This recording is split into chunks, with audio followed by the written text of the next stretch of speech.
If there's a question that I get a lot of is, where are the shorts, Rag? Where can we short this market?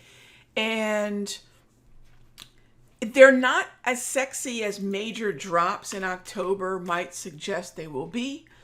But let's use, again, this example of the Dow, which I've been saying for some time is really the weakest of the three indices. We counted off our requisite number of grab candles.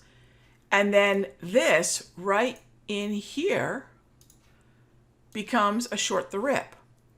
Do I do it again up in this area? Actually, I don't, because I didn't have the requisite number of grab candles. But this zone right in here becomes a valid level to watch. So on the Dow, I would put that on the radar. That would be an over. Now there's two zones that we can look at as potential overbought zones. One's going to be 35,000. The other one's going to be closer to 35.5 and change, right? And here's what I will tell you. We can use the V-score. We can use the ready, aim, fire, right? Because when you have multiple resistance levels, which one is the overbought level? Ready, aim, fire. That's what it does. You can use a slow stochastic. If you don't have ready, aim, fire, that's what it does, right? And I'll use either one of these plus my V-score. Now, this has happened already, so you can see what we did. This is the game plan. If your process is not repeatable, clearly at that point we're in big trouble. Here's your short. Here's your target. Okay. Now, keep that visual in mind, and let's jump over to the NASDAQ.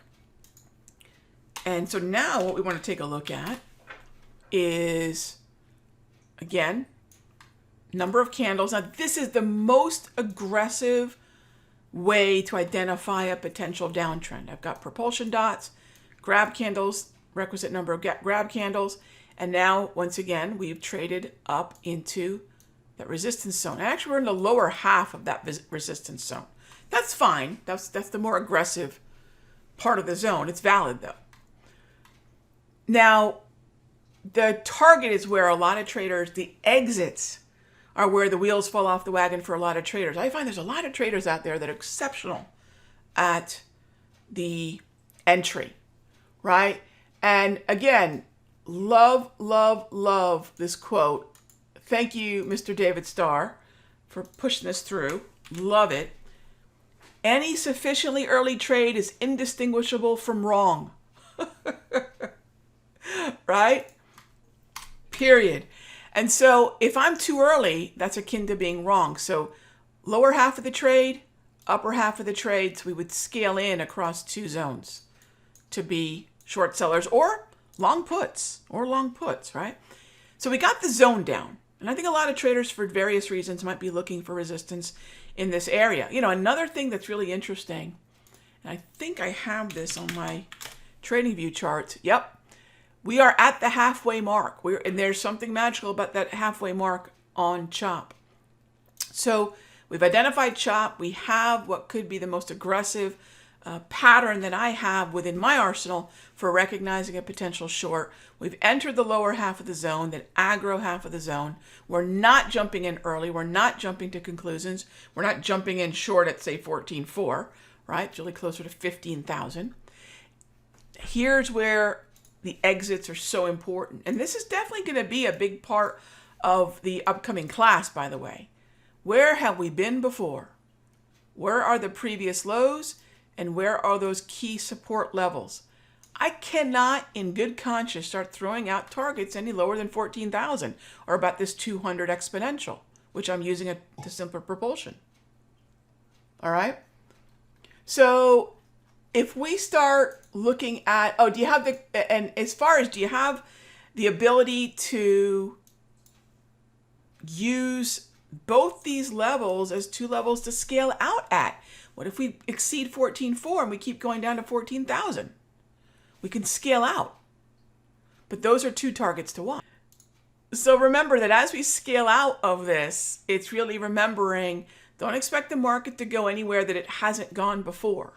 And that's where the first zone pops up. And then anything above this 200, anything above this is still really, as I like to call it, the bullish hemisphere. right? Anything below it then categorically becomes bearish because, you know, there's this broad view that if we're below the 200, we've sort of crossed a certain psychological, certain sentiment threshold, and we haven't. We haven't there. So that's at the broader index level. What I'd love to do is dive into a little bit more into the sectors, because in yesterday's free video, I talked about we have to be sector pickers, right? So let's talk about CHOP sectors and, you know, kind of what I call the tide. Because I think then what'll kind of come to light is every market a stock picker's market? Not really. I think watch list building is going to be so important in this part of the year. Is watch list building always important? You might say, well, wrong. Watch list building is always important. It's not actually as important in uptrends. In uptrends, you kind of want to bet on the tide. You want to bet on everything because rising tides tend to lift all ships, right? But in CHOP, now the tide is confused. It's a sort of a slack tide, if you will, right? It's not falling, it's not rising, it's sort of a slack tide.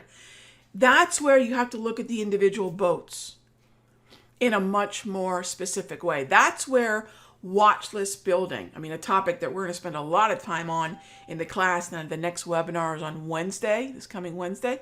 That's where watch list building really ends up becoming such a major part of what we have to do.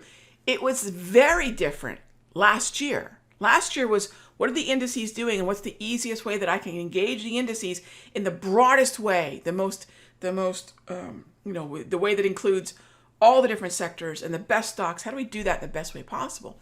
But now the switch gets flipped to, we need to be a lot more discerning, and that's the way we'll probably be having to trade at least through the remainder of the year. So those are important things to keep in mind. And I think at the end of the day, right now, we don't have the latitude to be as greedy about targets. Exits are going to be very important, you know, so definitely keep that in mind. Hey traders, Raghee from Simpler Trading. Thank you so much for watching this video. Be sure to leave a like and a comment below. And remember, subscribe and click the bell icon so you'll get notified of the next update. And when you're ready to join me for live trading, be sure to head on over to simplertrading.com. I'll see you in the next update.